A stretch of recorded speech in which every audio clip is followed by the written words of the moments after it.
Sous le haut patronage de Sa Majesté, le roi Mohamed VI, le Maroc d'avenir en Afrique et sur le monde.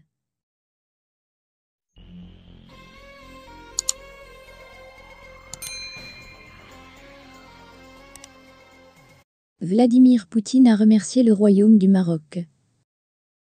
Le président russe Vladimir Poutine a remercié le Royaume du Maroc pour la position qu'il a adoptée depuis l'invasion russe en Ukraine. Le Royaume fait partie des 12 pays qui n'ont pas participé, le 2 mars dernier, au vote de la résolution exigeant de la Fédération de Russie de cesser immédiatement d'employer la force contre l'Ukraine.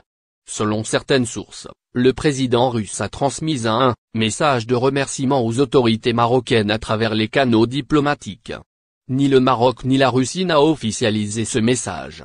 Mercredi, l'Assemblée générale de l'ONU a adopté une résolution qui exige que la Russie cesse immédiatement de recourir à la force contre l'Ukraine, lors d'un vote approuvé par 141 pays. Le Maroc et 11 autres pays n'ont pas participé à ce vote. Le Royaume a, d'ailleurs, évoqué les raisons qui justifient son choix. Il s'agit d'une décision souveraine qui ne peut être interprétée comme un désalignement stratégique.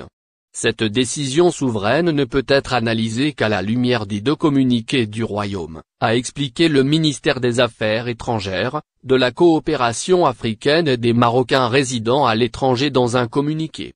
La non-participation du Maroc ne saurait faire l'objet d'aucune interprétation par rapport à sa position de principe concernant la situation entre la Fédération de Russie et l'Ukraine. Ceci tel que réaffirmé dans le communiqué du ministère des Affaires étrangères, en date du 26 février 2022.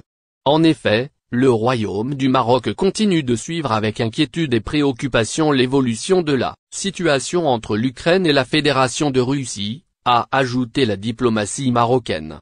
Le ministère des Affaires étrangères a réaffirmé son regret de l'escalade militaire qui a fait, malheureusement, à ce jour, des centaines de morts et des milliers de blessés, et qui a causé des souffrances humaines des 2 côtés, d'autant que cette situation impacte l'ensemble des populations et des États de la région et au-delà.